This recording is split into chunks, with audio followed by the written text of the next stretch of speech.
ये सवाल कि पूरी मेहनत के बाद भी आखिर नतीजा क्यों नहीं, ये सच में अंदर तक चुभता है। एक ऐसी सिचुएशन जहां लगता है कि रास्ता तो बिल्कुल सही पकड़ा है, लेकिन मंजिल दूर दूर तक नजर नहीं आ रही। जब हर एक कोशिश फेल होती दिखे और कभी कभी तो लगे जैसे दुनिया बस हमारी इस सच्ची मेहनत का मजाक उड़ा रही है, तो वो हताशा, वो फ्रस्ट्रेशन एकदम नेचुरल है। और सबसे पहले तो इस चर्चा में हम उस फ्रस्ट्रेशन को एक्नॉलेज करेंगे। सब कुछ दांव पर लगाने के बाद अगर लग रहा है कि कहीं कुछ छूट रहा है, तो वो महसूस करना बिल्कुल जायज़ है। ओके, चलिए अब इसमें थोड़ा गहराई से उतरते हैं और इस एक बेहद पावरफुल विचार को देखते हैं। भगवत गीता का एक बहुत ही प्रभावशाली श्लोक कहता है, समय से पहले और भाग्य से ज्यादा कभी किसी को नहीं मिलता। अब इसे सुनकर पहली बार में शायद लगे कि यार अगर ऐसा ही है तो फिर इतनी मेहनत करनी ही क्यों। लेकिन नहीं, सच तो ये है कि हार मानने का बहाना बिल्कुल नहीं है, बल्कि ये तो पूरे नजरिए को बदल देने वाला एक टर्निंग पॉइंट है। ये सिखाता है कि सृष्टि का, नेचर का अपना एक तय टाइम साइकिल है। जैसे हम इस सच को अपनाते हैं, हमारी आधी बेचैनी तो वैसे ही खत्म हो जाती है, क्योंकि ये बताता है कि हमारा काम सिर्फ सही बीज बोना है। फसल तो अपने सही मौसम के आने पर ही लहलहाएगी। खंड एक, गुरु का ज्ञान, फर्न और बांस की कहानी। जीवन की इस बड़ी सी पहेली को समझने के लिए नेचर के पास हमारे लिए सबसे बेहतरीन जवाब मौजूद है। अब यह सामने सबसे दिलचस्प बात यह है कि ये कहानी एक शिष्य से शुरू होती है, जिसने अपने गुरु से वही सवाल पूछा था जो अक्सर हमारे दिमाग में चलता है। इतने सालों की कड़ी मेहनत, इतनी प्रार्थना, फिर भी हालात क्यों नहीं बदल रहे? गुरुजी बहुत शांत थे। उन्होंने मुस्कुराकर नेचर का एक जबरदस्त उदाहरण सामने रखा। उन्होंने एक फर्न और एक बांस यानी बैम्बू का पौधा दिखाया। एक ही समय पर, एक ही जैसी जमीन में दोनों के बीज बोए गए थे। फर्न तो भाई बहुत तेजी से बड़ा हो गया, तुरंत नतीजे दिखे और देखते ही देखते पूरी जमीन हरी भरी हो गई। लेकिन दूसरी तरफ बैम्बू, उसका विकास इतना धीमा था कि जड़ों का तो कुछ पता ही नहीं था। उसका बीज सालों तक जमीन के अंदर एकदम छिपा रहा। बाहर से देखने पर लगता जैसे वहां कुछ है ही नहीं, या शायद वो बीज मर चुका है। धूप और पानी दोनों को बराबर मिले, पर रिजल्ट एकदम अलग। इस टाइमलाइन पर एक नजर डालिए, ये सच में माइंड ब्लोइंग है। पहला साल जमीन के ऊपर कुछ नहीं, जीरो ग्रोथ। दूसरे से चौथे साल तक बाहर एकदम सन्नाटा। लेकिन क्या अंदर भी सन्नाटा था? बिल्कुल नहीं। जमीन के नीचे वही जड़ें अपनी पकड़ बहुत गहराई तक मजबूत कर रही थीं। और फिर आया पांचवा साल। एक छोटा सा अंकुर, एक छोटी सी कोंपल फूटी, और अगले 6 महीनों में जो हुआ वो किसी चमत्कार से कम नहीं था। उस बैम्बू ने ऐसी रफ्तार पकड़ी जिसका किसी को अंदाजा भी नहीं था। वो जैसे आसमान छूने के लिए निकल पड़ा। ये टाइमलाइन हमें एग्जैक्टली दिखाती है कि धैर्य यानी पेशेंस का पैटर्न आखिर होता कैसा है।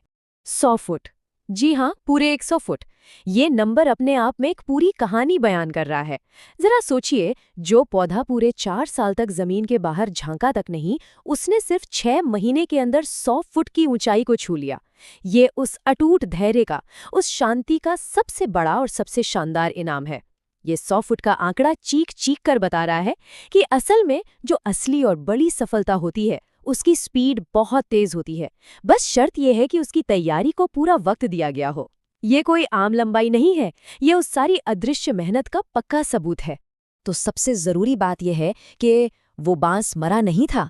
उन शांत सालों में वो अपना वक्त बर्बाद नहीं कर रहा था, बल्कि वो अपनी जड़ों को इतना मजबूत बना रहा था कि आगे चलकर वो 100 फुट के उस विशाल वजन को आसानी से उठा सके। जरा सोचिए, अगर वो बांस बिना जड़ मजबूत किए पहले ही साल में बड़ा हो जाता तो क्या होता? वो तो पहली ही आंधी में गिरकर टूट जाता ना। नेचर का ये रूल बिल्कुल साफ समझाता है कि लाइफ में जब लंबा स्ट्रगल चलता है या लगता है कि हम अटक गए हैं, वो दौर दरअसल हमारी नींव को, हमारे फाउंडेशन को सॉलिड बनाने का दौर होता है। ये ठहराव हमें तैयार कर रहा होता है। खंड 2, सब्र का असली मतलब, बिना मोह के कर्म। अब इस अद्भुत नेचुरल कहानी से हम थोड़ा आगे बढ़ते हैं और देखते हैं कि ये ज्ञान हमारी रियल लाइफ में कैसे अप्लाई होता है। सब्र यानी पेशेंस, आखिर इसका असली मतलब है क्या? बिना मोह के कर्म करना, यही वो कोर प्रिंसिपल है जो उस बैम्बो की कहानी को इंसान के स्ट्रगल से बिल्कुल डायरेक्ट जोड़ देता है। जब सफलता की जड़ें अंडरग्राउंड तैयार हो रही होती हैं, तब इसी सब्र की सबसे ज्यादा जरूरत होती है। लेकिन यहाँ एक बहुत बड़ा मिसकंसेप्शन है।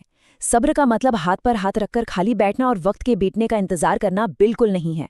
असली सब्र का मतलब है अपना काम पूरी ईमानदारी और पूरी ताकत से लगातार करते रहना और फाइनल रिजल्ट को परमात्मा या इस यूनिवर्स पर छोड़ देना। ये मेंटल पीस की वो स्टेट है जहां पूरी एनर्जी सिर्फ एक्शन पर लगती है, इस बात की चिंता पर नहीं कि रिजल्ट कब मिलेगा। ये एक बेहद एक्टिव और पावरफुल स्टेट ऑफ माइंड है। और ये बेहद शानदार तरीके से दर्शाता है कि ट्रांसफॉर्मेशन का प्रोसेस आखिर काम कैसे करता है। जैसे कच्चे सोने का ही उदाहरण ले लीजिए। स्टेप 1 में उसे आग और भयंकर तपिश से गुजरना पड़ता है। ये आग उन मुश्किल हालातों की तरह है जो हम फेस करते हैं। फिर स्टेप 2 में वो सोना पिघलता है, अपना पुराना रूप पूरी तरह से छोड़ देता है। और तब आकर स्टेप 3 में वो एक बेहद खूबसूरत और कीमती आभूषण यानी गहने का रूप ले पाता है। आग में बिना जले और बिना पिघले सोना कभी भी एक फाइन ज्वेलरी नहीं बन सकता। सच यही है कि तपिश सहना बदलाव की पहली शर्त है। इस पूरी बात का जो सबसे बड़ा टेक अवे है वो बस इतना है, संघर्ष बर्बाद करने नहीं बल्कि आकार देने और तराशने आता है। जब जिंदगी में कोई स्ट्रगल बहुत लंबा खिंच रहा हो तब हमें लगातार ये याद रखना चाहिए कि ये पूरा फेज एक कंस्ट्रक्शन जोन है, एक निर्माण की प्रक्रिया चल रही है। ये उन आने वाली बड़ी रिस्पॉन्सिबिलिटीज और उस मैसिव सक्सेस के लिए तैयारी है जो बस आगे वेट कर रही है। ये वो आग है जो टैलेंट को निखार रही है। एक बार ये क्लियर हो जाए तो फिर उस मुश्किल वक्त से डर नहीं लगता बल्कि उसके लिए एक सम्मान की फीलिंग आती है। तो इस चर्चा के अंत में बस एक आखिरी और सबसे गहरा सवाल छोड़ना चाहूंगा। क्या ये हमारा बैम्बू फेस चल रहा है? इस पर ठहर कर सोचने की जरूरत है। अगर 100% एफर्ट डालने के बाद भी रिजल्ट्स अभी सामने नहीं हैं, तो निराश नहीं होना है। हो सकता है कि वही जड़ें बहुत गहराई में मजबूत हो रही हों। इस प्रेजेंट स्ट्रगल को एम्ब्रेस करना, उस प्रोसेस पर ट्रस्ट करना और इस फैक्ट पर पूरा विश्वास रखना बहुत जरूरी है कि हाँ, वक्त आएगा और नतीजा बदलेगा। अपनी जड़ों को बस गहरा और मजबूत करते रहना ही असली सक्सेस का फॉर्मूला है। इस एक्सप्लेनर के साथ जुड़े रहने के लिए बहुत बहुत शुक्रिया। हमेशा सीखते रहिए और आगे बढ़ते रहिए।